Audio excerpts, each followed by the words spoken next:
자, 여러분 반갑습니다. 네, 우리 육아증권법 드디어 14주차 수업이 되었습니다. 그죠, 여러분? 시간이 참 빠르죠? 아, 뭐 어차피 여러분하고 이제 한 학기 동안 이제 육아증권법 이제 쉽게 말하면 이제 어음수표법을 같이 수업을 해봤는데 어떻게 뭐 여러분들 이제 공부하시는데 많은 도움이 되셨는지 모르겠습니다. 그래서 많은 도움이 되었기를 진심으로 바라고 오늘 이제 그 마무리 수업을 하고 15주 차에는 이제 시험을 보겠습니다. 시험은 여러분 이제 중간고사를 보았듯이 온라인으로 보고요. 시간대는 15주차 이제 목요일 날 이제 3시 그때 보겠습니다. 특별히 뭐 변동사항이 있으면 제가 또 공지를 해드리고 변동사항이 없으면 이제 그대로 간다고 여러분이 알고 계시면 되겠습니다. 무슨 말인지 아셨죠? 네. 자, 그리고 여러분들 이제 복습을 잘 해왔겠지만 뭐 배운 내용들 쭉 복습하시고 오늘은 이 어음수표의 이득 상한 청구권에 대해서 수업을 해보도록 하겠습니다. 우리 강의 교환은 63페이지가 되겠습니다. 아시겠어요, 여러분? 63페이지를 여러분이 펴 놓으시고 뭐 앞에 있는 내용들은 다 중요하니까 여러분들이 특별히 이제 복습하고 있다고 생각하고 가겠습니다. 수업을 진행해 보도록 하겠습니다. 어음수표의 이제 이득 상한 청구권 여기 보시면 자, 이 어음수표의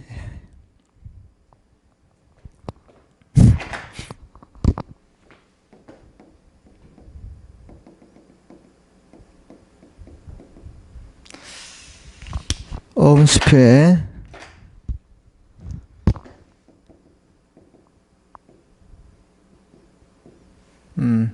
글씨가 좀 그렇네. 다시 써볼게요.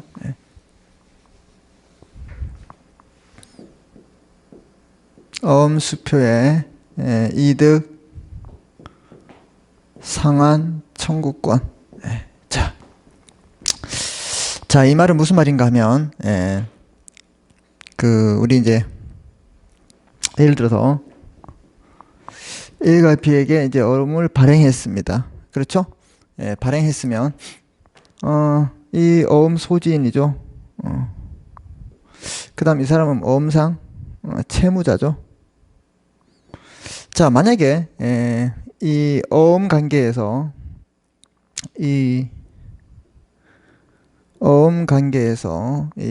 그러면 이 사람은 어음상 채권자 채무자 되는데 이 어음 채권이 소멸시효로 없어졌다. 이러면 혹시 이 사람이 반대급부가 아니라 이 사람이 이 이득을 취할 수 있습니다. 그죠? 무슨 말인지 아시겠죠? 이제 시효로 이제 소멸됐기 때문에 또는 이게 B에서 C에게 배서됐을 때 이 사람은 누구예요? 피배서인이죠. 이분이 또 여기 배서에 의해서 원인관계에 있지만 이 사람에게 뭐 할 수 있어요? 상한 청구할 수 있죠. 상한 청구할 수 있는데 소멸시효로 사라졌다. 이랬을 때 이 사람이 또 부당하게 이득을 취할 수 있다. 그래서 이런 이득을 취했을 때 이걸 되돌려 받을 수 있는 게 바로 이득 상한 청구권이다. 이렇게 여러분이 알고 계시면 되겠습니다. 개념 아셨죠? 네. 이 중요한 개념이기 때문에 여러분이 좀 알아두셔야 한다 이 말입니다. 자, 그래서 63페이지에 보시면 자 어음수표의 이득 상한 청구권 나와 있죠? 개념 보세요. 어음수표상의 권리는 단기 소멸시효나 소구권 보존 절차의 흠결로 소멸됩니다. 이게 무슨 말인지 이해되셨죠? 자, 그래서 어음수표의 채무자는 채무를 면하게 되는데 원인관계상의 대가나 어음금 지급을 보유하게 되는 불공정한 일이 된다. 이거 원래 돈을 받았잖아요. 이 사람에게 어떤 대가를 받고 발행했는데 이 어음 채권이 사라진다. 이 사람은 부당하게 이득을 취하는 거고 얘도 배서를 했는데 이 배서에 의해서 이 사람이 이 어음 채권이 소멸시효됐다. 그럼 소구할 수 있는 그런 권리가 사라진다. 이 사람은 부당한 뭐요? 부당한 이득보다는 그냥 이득이 불공정하게 이득을 취할 수밖에 없다. 예. 무슨 말 이해됐습니까? 네. 그런 관계에 놓이기 때문에 자, 그런 관계에 놓입니다. 자, 그래서 이 경우 어음 채무자가 실질 관계로부터 받은 이익을 소지인에게 상환해야 된다. 지금 뭐예요? 이렇게 발행하게 된 이유가 뭐야? 뭐 원인 관계에 있으면 얘한테 뭐 돈을 줘야 되는데 돈을 안 주고 이렇게 받았잖아요. 그럼 당연히 돈을 갚아야 한다 이 말이죠. 얘도 그렇고. 예, 그런 뜻입니다. 다시 말하면 이득 상환 청구권이란 어음 또는 수표상의 권리가 소구권 보존 절차의 흠결이나 소멸시효로 인해서 소멸되더라도 어음 수표의 소진이 증권상의 채무자, 즉 발행인이나 인수인이나 배서인에 대해서 그 받은 이익에 야 너 받았잖아. 이 어음 관계 채권의 소멸시효는 별도로 하더라도 너 이익 받았잖아. 그렇지? 그러니까 너 그걸 나한테 주세요. 이렇게 말할 수 있다 이 말입니다. 이해됐습니까, 여러분? 네, 좋아요. 개념은 잡으셨죠? 다음 보세요. 다음 페이지. 취지 형평성이 나왔는데요. 네. 어음상의 권리는 단기 소멸시효에 걸립니다. 이따가 배우겠지만 뭐 3년 뭐 이렇게 짧게 걸립니다. 자, 그래서 권리의 보존 절차가 엄격하여 어음 소지에는 자칫 어음상의 권리를 상실하기 쉽다 이 말입니다. 그 어음을 가지고 있다가 이거 뭐 언젠가는 뭐 행사해야지 이렇게 하고 있는데 이게 보니까 단기 소멸시효에 걸릴 수 있다 이 말이죠. 자, 그래서 원인 관계상 채권까지도 이를 염려가 생긴다 이 말입니다. 이렇기 때문에 한편 어음 채무자는 어음상의 의무를 면하죠. 그렇죠. 어음 채권이 소멸됐기 때문에 또는 이게 상한 청구는 상한 청구를 할 수 있는 여건이 필요했죠. 우리 저번에 배웠죠. 그런 것들이 필요한데 그 어음상의 의무를 면하고 어음 스스로 인해서 어음을 주고받고 요걸로 인해서 취득한 원인 관계상의 대가가 자금을 그대로 보유하게 되면 불공평하게 된다 이 말입니다. 이러한 불공평을 해결하기 위해서 어음 소진에게 부여된 구제 수단이 바로 뭐냐? 이득 상환 청구권이다. 그래서 이득을 상환을 청구할 수 있다. 누구에게? 어음 소진에게 구할 수 있다. 이렇게 여러분이 보시면 되겠습니다. 자, 그래서 발행인이 수취인으로부터 대가를 받고, 그렇죠? 일정 어떤 뭐 대가가 있겠죠. 그리고 나중에 뭐 어음을 발행했어요. 우리 아까 말씀드린 것처럼 어음상의 권리가 소멸한 결과 환어음에 있어서 지급인에게 자금을 제공할 필요가 없게 된 때, 왜 그렇게 됐을까요? 뭐 소멸시효에 걸렸겠죠. 약속어음에서 지급할 필요가 없게 된 때 발행인은 이득을 취하게 되기 때문에 어음 소지인은 발행인에게 이득 상환 청구권을 할 수 있는 것이다. 이제 이게 확실하게 개념이 잡히셨죠, 여러분? 네, 좋습니다. 거기까지 보시고요. 그 다음에 이번에 법적 성질로 가겠습니다. 네. 자, 이런 이득 상환 청구권의 법적 성질에 대해서는 이득 상환 청구권의 형평성 관념에서 어음 수표에서 특별히 인정한 지명채권의 일종이라 보는 지명채권설이다. 이것도 이제 지명채권이다. 아니면 잔존물이 변형되었다. 잔존물설이다. 이렇게 견해가 대립된다. 이렇게 알아두시면 되겠습니다. 자, 그 다음에 요건을 보세요. 이렇게 이득 상환 청구권을 행사하기 위해서 필요한 요건들이 뭐가 있는지 우리가 알 필요가 있다 이 말입니다. 무슨 말인지 이해되셨습니까? 네, 그래서 일단은 어음상 수표상의 권리가 소구권 보존 절차의 흠결로 또는 또 시효로 소멸해야 돼요. 그럼 소구권 보존 절차의 흠결이란 말은 우리 상한 청구권, 소구권 하기 위해서 형식적 실질적 요건이 필요했죠. 걔가 흠결됐거나 아니면 원래 보세요. 얘에게 상환할 수 있는데 이 요건이 없다고 상환을 못한다 그러면 이 사람은 채권을 만들고 얻어요, 못 얻어요? 못 얻죠. 또는 이게 소멸시효가 완성이 됐다 했을 때 이 사람 채권을 못 얻잖아요. 그럼 그 불공평이 생기기 때문에 어음 소진에게 이득 상환을 청구할 수 있는 그 권리를 줬다. 이렇게 여러분이 이해를 하고 계시면 된다 이 말입니다. 이해되셨죠? 네, 좋습니다. 자, 그래서 이제 소구권의 보존 절차가 흠결되거나 그 다음에 시효로 소멸이 되었다. 이렇게 여러분이 알고 계시면 되고요. 자, 그래서 어음상 권리가 보존 절차의 흠결, 작성 기간 내 지급 거절 증서나 인수 거절 증서의 불작성. 이 증서를 작성하라고 했죠, 우리. 예. 기억이 안 나면 우리 앞에 봐야 됩니다. 복습하시고 계시고. 자, 그래서 소멸시효, 이 두 가지 소멸 원인의 경우에만 이득 상각 청구권이 인정된다. 그래서 소구권 보존에 대한 흠결이나 그 다음에 소멸시효가 됐을 때만 되고 다른 이유는 되지 않는다. 요거 반드시 기억하십시오. 이 두 가지 요건에 흠결이 있을 때 이득 상환 청구권을 행사할 수 있다. 이렇게 보시면 되고. 두 번째, 어음 소지인은 다른 구제 수단이 뭐예요? 부존재해야 된다. 다른 구제 수단이 없어야 한다. 이런 뜻입니다. 자, 그래서 어음상의 권리의 소멸 외에 민법상의 권리까지 소멸되어야 하느냐에 대해서는 이 모든 이제 채무자에 대해서 어음상의 권리를 소멸하면 됩니다. 그래서 이득 상환 청구권의 상대방에 대한 어음상의 권리만 소멸하면 된다는 개념으로 나눠져 있는데, 이때 이제 판례를 기억하십시오. 판례는 모든 어음 채무자에 대해서 어음상의 권리를 소멸은 물론 민법상 구제수단도 없어야 한다. 그러니까 아무런 구제수단이 없어야 한다. 이렇게 여러분이 이제 기억하시면 됩니다. 두 가지 요건 배웠습니다. 세 가지. 어음 채무자가 그럼 뭐예요? 소구권 보전의 흠결이나 이제 소멸시효에 의해서 뭘 해야 됩니까? 그렇죠. 당연히 뭘 가지고 있어야 된다? 그 사람이 이득을 취득하고 있어야 한다. 이 말입니다. 이득을 취득하지 않는데 그 이득을 뺏어올 필요가 있습니까? 없죠. 그래서 이득을 취득하고 있어야 한다. 이렇게 여러분이 알고 계시면 됩니다. 자, 그래서 다음 페이지를 보시면 어음 채무자, 즉 발행인이나 인수인이나 배서인 같은 사람이 실질관계에서 현실로 받은 이득이 있어야 된다. 자, 우리 보세요. 어음의 실질관계가 뭐예요? 원인관계나 우리 배웠잖아요. 실질관계, 원인관계 또는 대가관계를 했죠. 그래서 이런 실질관계 또는 뭐예요? 또 자금관계.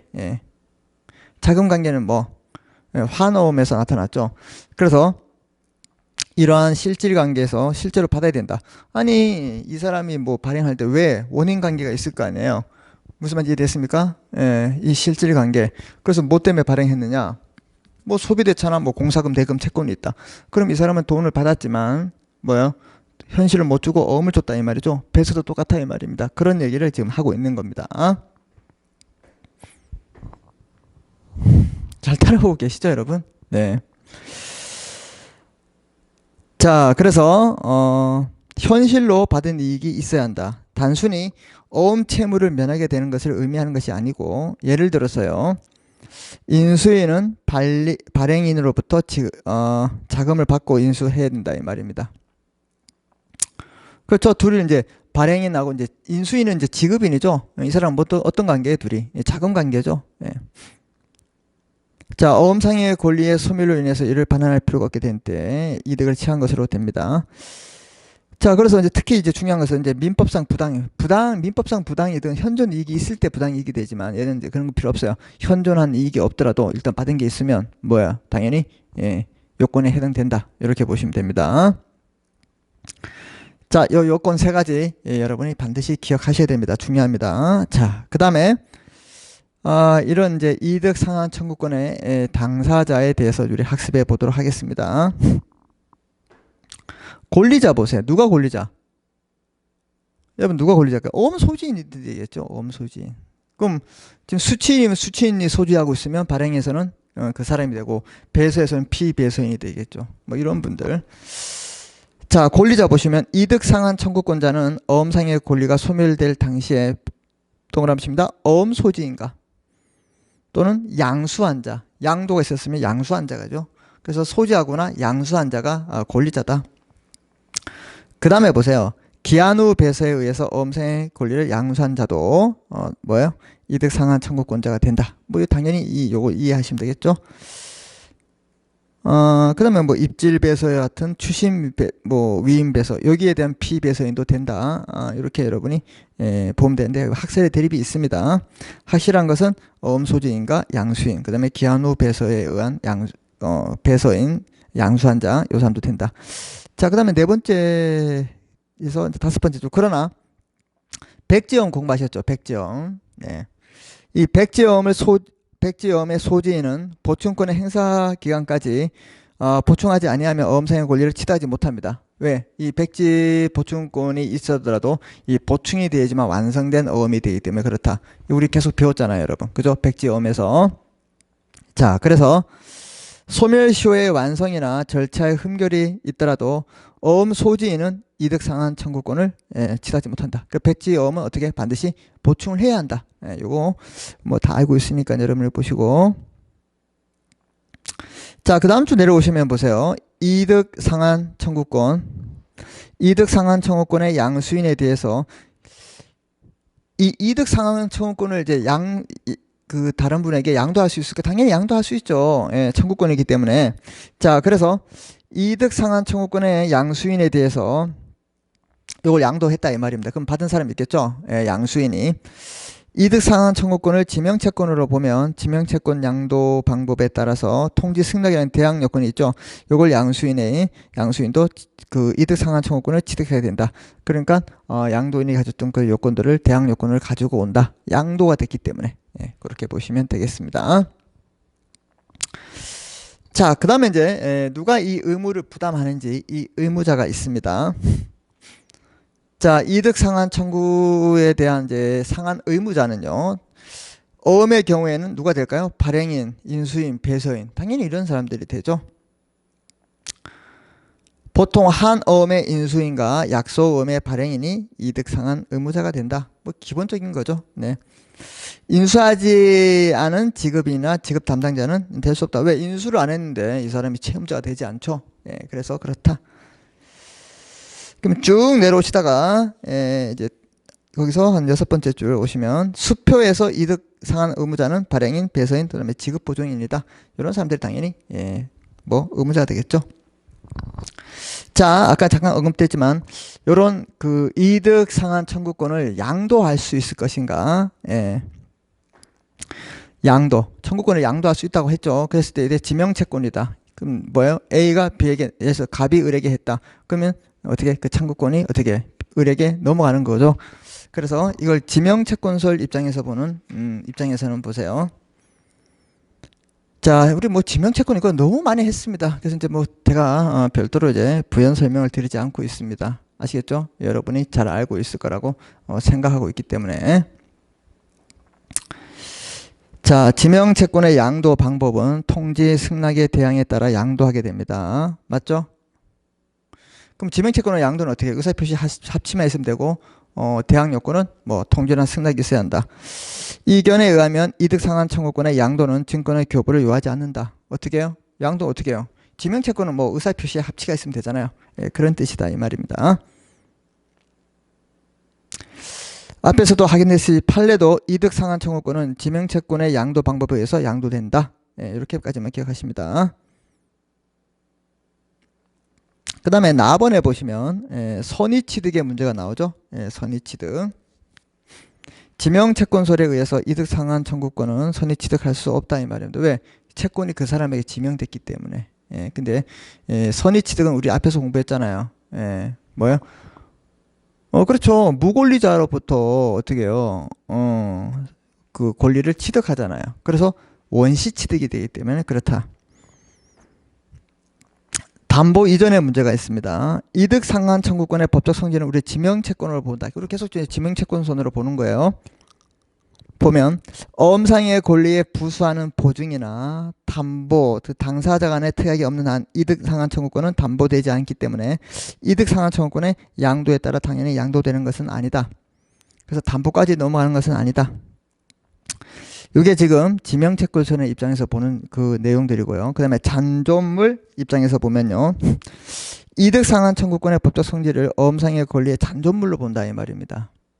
지금 뭐예요? 아니 이 사람에게 이득을 청구할 수 있는 권리가 뭐냐? 내가 아직도 얘에게 돈을 받을 게 있기 때문에 그렇다. 잔존물이 남아있다. 뭐 이렇게 본다 이 말입니다. 자, 그래서 이 어음상의 권리의 잔존물로 보면 이 권리는 어음수표의 교부로 의해서 양도됩니다. 그래서 교부를 해야 한다. 이렇게 보고 있어요. 그래서 이 권리의 양도나 행사는 종전의 소지인이 반드시 요하게 되고 증권을 소지를 하고 있어야 된다 이 말입니다. 증권의 소지, 어음수표를 가지고 있어야 한다. 어음상의 권리와 같이 선의취득의 대상이 됩니다. 이 설에 의하면 어음상의 권리와 이득상한 청구권은 그 권리의 성질을 같이 하기 때문에 어음상의 권리에 존재하는 보증인 담보나 이득상한 청구에 따라서 다 같이 양도된다. 그러니까 지명채권설과 이제 이 잔존물설은 거의 완전히 대립된다. 반대로 이제 된다. 이렇게 여러분이 이해하시면 되겠습니다. 자, 그럼 보세요. 우리가 이제 의의를 배웠고 취지가 뭐냐? 불공평하기 때문에 그렇다. 그 다음에 요건들을 세 가지를 배웠고, 그 다음에 의무자와 권리자가 누구냐? 그 다음에 어떠한 입장에 따라서 어떻게 양도될 것인가? 지명채권설과 양도채권설 이렇게 배웠죠 지금. 여러분 지금 잘 따르고 계세요? 제가 계속 이제 말로만 하니까 지금 불안한데. 우리 의의 배웠잖아요. 두 번째 취지. 무엇 때문에 그렇다? 불공평하기 때문에. 세 번째 뭐예요? 요건들 세 개 배웠잖아요. 네 번째 뭐예요? 네 번째 요건. 그 다음에 누가? 권리자가 누구냐? 그 다음에 의무자가 누구냐? 그 다음에 양도는 어떻게 할 것인가? 뭐 이런 것들 우리가 지금 쭉 배우고 있어요. 이해됐습니까? 자, 그 다음에 이 행사는 어떻게 할 것인가? 그 다음에 행사.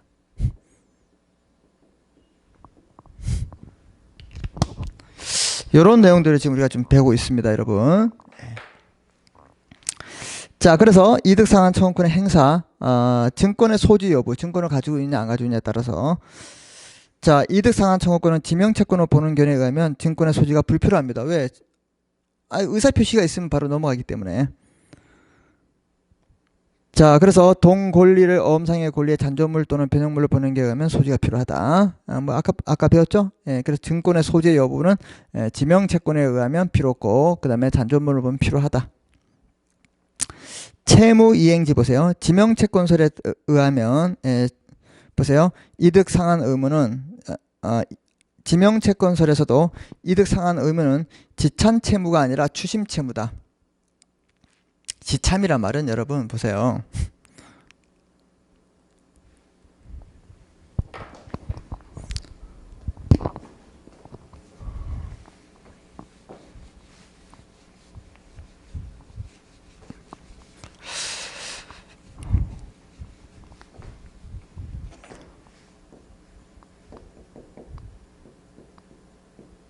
지참채무, 추심채무, 우리가 송부채무 이렇게 우리가 분류하는데, 지참채무에는 뭐예요? 채권자에게 갖다 주는 겁니다. 도시락을 지참하라 가지고 가서 돈을 이렇게 채무자의 주소지에 가서 갖다 주는 거고, 추심은 채무자의 주소지에서 추심 뺏어온다, 받아온다. 이걸 추심이라 그런 거예요. 이해되시죠? 그 다음에 송부는 제3의 장소, 즉 보내주는 건데, 우리 뭐 채권자 주소도 아니고 채무자 주소도 아닌 제3의 장소에서 우리가 합시다. 이런 걸 우리가 송부채무, 이런 말 했습니다. 이해되셨습니까, 여러분? 네. 자, 그래서 이제 지명채권설에 의하면 우리가 지참채무가 아니라 추심채무라고 합니다. 왜? 이득상한 의무자는 이득상한 청구권자가 누구인지 모를 수 있기 때문에 그렇다 이 말입니다. 왜? 그래서 우리 지명채권 보세요. 양도인이 채무자에게 알리면 되는데, 만약에 알리지 않았다. 그러면 누구에게 이 양도된지 알아요, 몰라요? 모르죠. 그래서 이제 그런 말이 나온다 이 말입니다. 자, 그 다음에 입증 책임이 나옵니다. 이득상한 청구권의 발생 요건은 이득상한 청구권자가 입증합니다. 요것만 기억하시면 되고요. 자, 그 다음에 이제 채무자의 항변이 나오는데, 자, 이득상한 의무자는 이득상한 청구권을 받은 경우에 어음 채무자로부터 어음 소진에 대항할 수 있었던 모든 항변 사유로 이득상한 청구권자에게 대항할 수 있다고 보면 되겠습니다.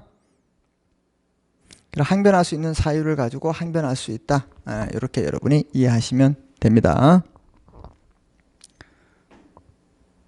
자, 그다음에 이제 이득 상환 이제 청구권도 이제 소멸하죠. 네. 일반적 소멸 원인. 자, 이득 상환 청구권의 성질은 지명채권으로 보기 때문에 민법상 채권의 소멸 원인 뭐 변제, 대물 변제, 공태, 상계 등등 뭐 면제, 혼동 이거 아시죠? 채권의 소멸 사유. 여기에 따라 소멸하느냐, 소멸되나 잔존물성에 의한 논란이 있다. 그래서 우리는 이제 지명채권선의 거의 입장을 따르기 때문에 소멸한다. 이렇게 보시면 됩니다. 소멸시효 보시면 이득 상환 청구권은 얘도 청구권이죠. 지명채권으로 보면 민법에 의해서 10년이 된다. 반면 잠존물로 보면 어음은 3년, 수표는 1년을 본다. 다르다 이 말입니다. 거기까지 여러분이 이제 보시면 되겠습니다. 자, 여기까지가 이제 이득 상환 청구권에 대해서 우리가 학습을 했습니다. 자, 그 다음에 이제 우리 배워야 할 내용이 8번에 이제 어음의 권리의 소멸이 되겠습니다. 자, 우리 많은 걸 배웠죠. 이제 발행을 해서 이제 논점들을 배웠고, 그 다음에 이제 배서에 대해서 논점들을 배웠고, 이제는 뭐에 대해서? 그렇죠. 이제 지급에 대해서 이제 중요한 논점들을 다 했고, 이제 마지막으로 이제 소멸에 대해서 공부를 합니다. 이해됐습니까? 자, 어음상의 소멸이 나와 있는데요. 1번 의 어음상의 권리의 소멸 원인으로서, 자, 동그라미 1번 일반적 채무 소멸 원인이 있을까요? 아니, 뭐 채무 채권이 소멸되는 원인이 있죠. 두 번째 특유한 소멸 원인이 있을 겁니다. 그래서 이 두 가지 방법에서 일반적으로 소멸되는 원인이 있고 이제 특유한 방법에서 소멸되는 원인 두 가지 방법에 의해서 이루어지기 때문에 이런 것들을 어떻게 한다? 그렇죠. 이런 거에 의해서 어음상의 권리가 소멸된다. 이렇게 보면 되겠습니다. 일반적 소멸은 뭐가 있냐? 어음상의 권리도 채권이죠. 그렇죠. 채권이기 때문에 채권의 소멸 사유는 변제, 대물변제, 상계, 경계, 면제, 공탁 이런 것들로 우리가 소멸됩니다. 그러니까 채권의 소멸 사유에 의해서 얘도 소멸된다. 이렇게 보시면 됩니다. 이게 바로 뭐라? 일반적 소멸 사유다. 다만 혼동에 의해서는 소멸되지 아니한다. 자, 이거 제가 말씀드렸습니다. 이렇게 혼동은 이제 임대인이 갑자기 집을 삽니다. 그러면 임차인이었다가 소유자가 되죠. 그럼 굳이 그거 뭐예요? 혼동되죠. 임차인은 뭐 사라진다, 흡수된다 이렇게 보는데 이 혼동이 되지 않는 게 있었어요. 우리 역배서, 환배서에서 갑자기 이 사람이 뭐였어요?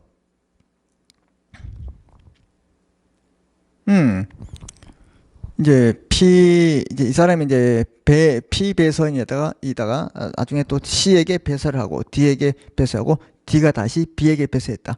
그럼 이 사람은 보세요. 앞에 있는 지위와 뒤에 있는 지위가 어떻게 혼동이 되죠? 근데 혼동으로 적용된다 안 된다? 안 된다. 이게 역배서의 특징이라고 말씀드렸죠. 요거 여러분이 기억이 나야 됩니다. 기억이 날까요? 나겠죠. 기억이 날 겁니다, 여러분. 여러분 공부를 열심히 하고 계시잖아요. 그죠? 당연히 기억이 난다고 믿고 있겠습니다. 자, 다음 페이지 보시면 어음의 특유한 이제 소멸 원인이겠죠. 어음의 특유한 소멸 원인. 보존 절차의 흠결. 아까 뭐 소구권에 대한 흠결. 일부 지급의 거절, 뭐 참가 지급의 거절 이런 것들은 이제 어음에만 있는 거지 다른 데는 없다 이 말입니다. 뭐 소구권, 상하 청구권은 어음 말고 다른 데 있어요? 수표 말고 없죠. 이해됐습니까? 예.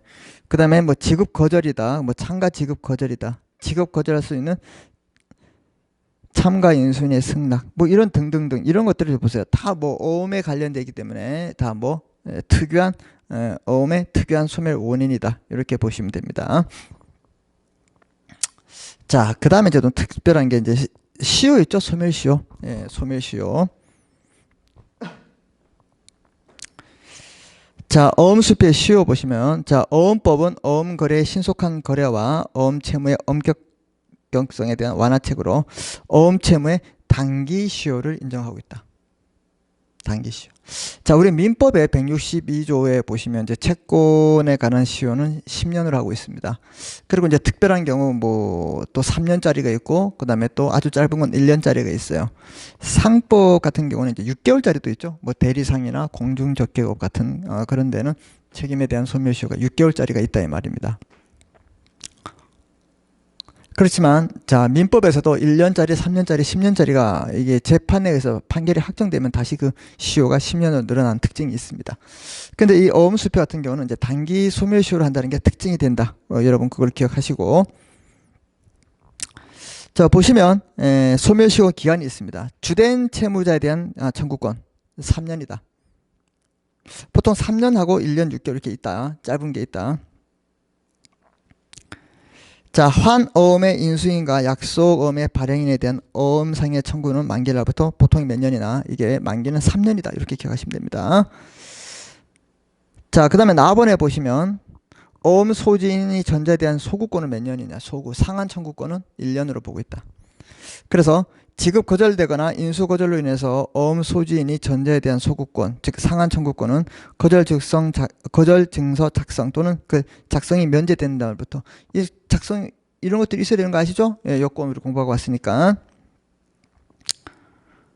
날로부터 몇 년? 1년이 걸린다. 그래서 3년 만기 이런 것들은 3년이고 보통 소구 상한 청구는 1년이다. 그 다음에 상한자의 그 전자에 대한 재소구는 보통 6개월로 보고 있습니다. 그래서 3년, 1년, 6개월 이렇게 짧죠.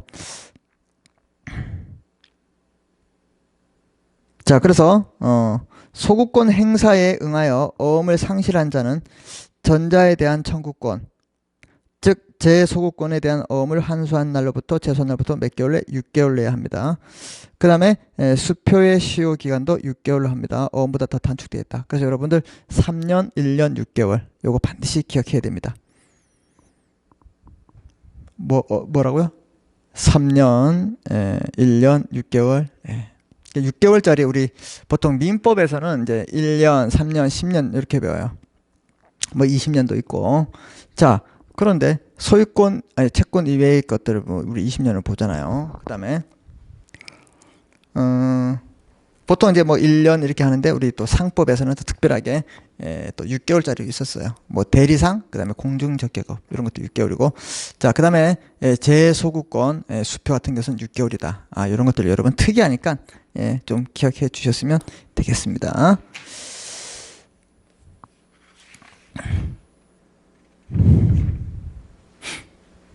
자, 그 다음에 특이한 것은 수표는 지급보증인에 대해서는 1년이다. 요거 우리 세 번째 줄에 있죠. 69페이지. 요거 여러분이 기억하시면 되겠습니다. 자, 중요한 건 별표치입니다. 확정 판결에서 권리가 확정됐다. 뭐 6개월짜리든 1년짜리든 3년짜리든 뭐 이런 것들이 전부 다 재판에서 그 권리가 어떻게 다시 또 판결에 의해서 확정됐다. 무조건 10년으로 통일된다. 그건 민법하고 똑같습니다. 어음수표상의 권리가 확정 판결이 된 때, 그래서 확정이 됐을 때는 몇 년으로 되냐? 10년으로 된다. 요거 우리 너무 중요합니다.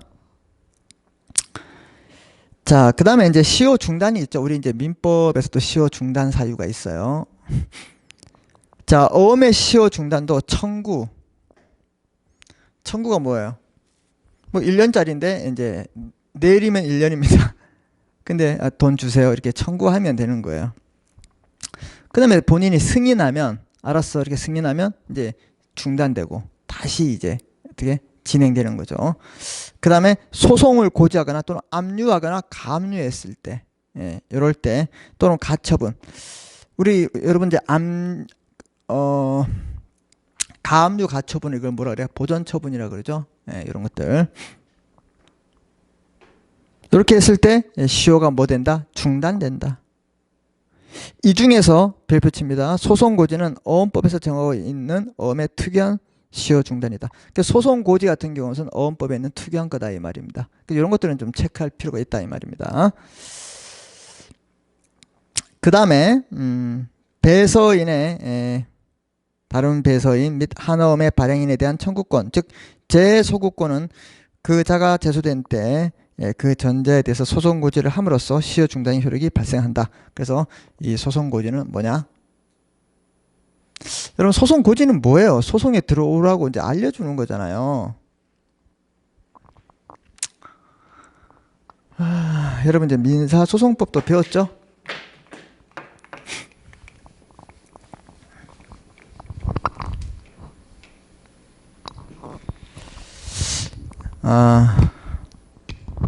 예를 들어서 여러분, 상법에 주주대표 소송이 있습니다. 주주대표 소송이란 말은 뭐냐면, 갑이라는 주식회사가 있어요. 여기에 A라는 1%의 소수주주가 있습니다. 이해됐습니까? 자, 그런데 B라는 이사가 있는데, 이 이사가 회사에 손해를 끼쳤다. 그래서 이제 갑 회사에게 얘에게 어떠한 조치를 좀 취해 주세요. 얘를 뭐 해마든가 뭐 손해배상을 묻든가 해주세요. 이렇게 했는데 회사가 하지 않았어요. 주식회사가 이런 일을 하지 않기 때문에 대신해서 이 소수주주가 원고가 되고 얘가 피고가 돼서 소송을 제기한다. 이게 대표소송입니다. 이해됐죠? 우리 회사법에서 배우잖아요. 자, 이럴 때 이 사람은, 회사는 당연히 자기가 해야 할 일 안 하기 때문에 누가 했어요? A가 했잖아요. 주주가 대신했잖아요. 그래서 대표소송인데, 그럼 소송이 진행되면 이 사람은 소송에 참가해야 돼, 안 해야 돼? 해야 되죠. 그래서 이 사람에게 알려주는 게 소송고지다. 그 얘는 누구냐? 고지자. 얘는 피고지자. 이게 소송이에요. 그래서 이런 개념을 여러분이 좀 알고 계시다 이 말입니다. 예. 이해되셨죠? 네.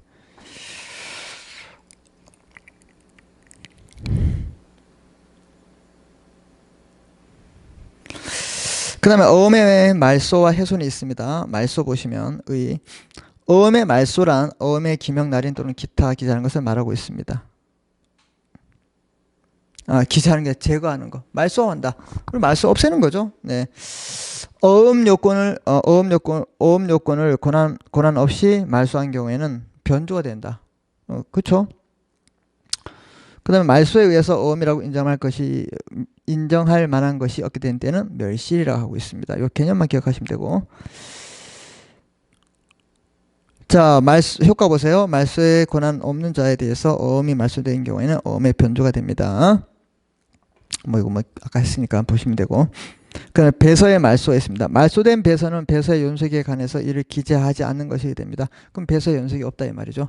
근데 우리 백지식 배서는 배서가 있는 거 없는 거야? 있는 거라고 앞에서 배웠습니다.